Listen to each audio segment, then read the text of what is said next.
Hi అండి. అందరికీ నమస్తే. ఈ వీడియోలో స్నేక్ ప్లాంట్ కోసం చెప్పాలనుకుంటున్నానండి. చూస్తున్నారు కదా, ఇది స్నేక్ ప్లాంట్ అండి. ఈ స్నేక్ ప్లాంట్‌లో కూడా చాలా రకాలు ఉంటాయండి. ఈ స్నేక్ ప్లాంట్ వల్ల ఉపయోగాలేమిటి? ఈ స్నేక్ ప్లాంట్‌ని ఎటువంటి సాయిల్‌లో నాటుకోవాలి? ఎలా గ్రో చేసుకోవాలి? సన్‌లైట్ ఎంత అవసరం? ఎటువంటి ఫెర్టిలైజర్స్ ఇవ్వాలి? అనేది ఈ వీడియోలో చెప్తానండి. ఈ స్నేక్ ప్లాంట్ అనేది బెస్ట్ ఇండోర్ ప్లాంట్ అండి. అలాగే కార్బన్ డయాక్సైడ్ ఎక్కువ తీసుకొని మంచి ఆక్సిజన్ని ఇచ్చే ప్లాంట్ అండి. గాలిని ఎక్కువగా శుద్ధిపరుస్తుందండి. అందుకనే ప్రతి ఒక్కరూ స్నేక్ ప్లాంట్ని ఇంట్లో పెంచుకోవాలండి. ఎలా అండి, మాకు ప్లేస్ లేదు ఇలా అనుకోవచ్చు. ప్లేస్ అవసరం లేదండి. మనకు బెడ్రూమ్లో కానీ, బాల్కనీలో కానీ, వరండాలో కానీ ఎక్కడైనా చిన్న పాట్లో వేసేసి ఈజీగా గ్రో చేసుకోవచ్చండి ఈ ప్లాంట్ని. దీనికి ఎటువంటి సన్లైట్ కూడా అవసరం లేదండి. స్నేక్ ప్లాంట్కి లో లైట్లో కూడా ఈజీగా గ్రో అవుతుందండి. నా సలహా ఒకటేనండి, ప్రతి ఒక్కరూ స్నేక్ ప్లాంట్ని ప్రతి ఇంట్లో పెంచుకోండి. ఎందుకంటే మనం ఎక్కువ పొల్యూషన్లో బ్రతుకుతున్నాం కదండి. పొల్యూషన్ ఎక్కువగా ఉంటుంది కాబట్టి ఈ స్నేక్ ప్లాంట్ అనేది మనకి మంచి ఆక్సిజన్ ఇస్తుంది కాబట్టి ప్రతి ఇంట్లో పెంచుకోవాలండి. స్నేక్ ప్లాంట్ మనకి మంచి ఆక్సిజన్ ఇవ్వడం వల్ల మనం ఎప్పుడైతే మంచి ఆక్సిజన్ తీసుకుంటామో అప్పుడు మనం చాలా హెల్తీగా ఉంటామండి. అందుకని ప్రతి ఇంట్లో స్నేక్ ప్లాంట్ అనేది ఉండాలండి.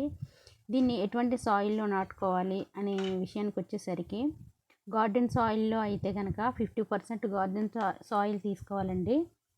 20% కౌడంగ్ మెన్యూర్ తీసుకోవాలండి. 30% ఇసుక తీసుకోవాలండి. ఈజీగా గ్రో అవుతుంది. ఓకే, గార్డెన్ సాయిల్ లేదు అనుకుంటే కోకోపీట్లో అయినా తీసుకోవచ్చండి. 50% కోకోపీట్, 20% వర్మీ కంపోస్ట్, 30% పర్లైట్ తీసుకోవాలండి. అలాగే వాటరింగ్ విషయానికి వచ్చేసరికి వీక్లీ వన్స్ వాటరింగ్ చేయాలండి. సాయిల్ ఎప్పుడు డ్రైగానే ఉండాలండి. డ్రైగా ఉన్నప్పుడు మాత్రం ఇది హెల్తీగా గ్రో అవుతుంది. అలాగే లీవ్స్ పైన కూడా వాటర్ స్ప్రింకిల్ చేయాలండి. ఎందుకంటే డస్ట్ ఉంటుంది కదండి. డస్ట్ అనేది క్లీన్ చేసుకోవాలి. అప్పుడే మనకి ఏరేషన్ అనేది బాగుంటుందండి. ఈ ప్లాంట్ చూడండి, ఇది నా బెడ్రూమ్లో నేను పెంచుకున్న ప్లాంట్ అండి. వీడియో చేయడం కోసం అనేది నేను బయటికి తీశాను. చూడండి, 3 స్టెమ్స్ వేసాను, కానీ పక్క నుంచి పిల్లలు ఎంత హెల్తీగా నాటాయో చూడండి.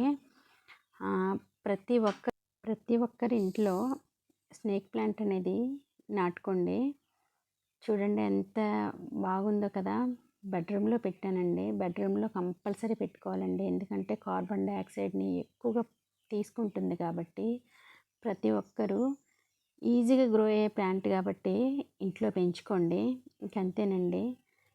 ఈ వీడియో ద్వారా ఎంతో కొంత మంచి ఇన్ఫర్మేషన్ మీకు ఇచ్చానని నేను అనుకుంటున్నాను.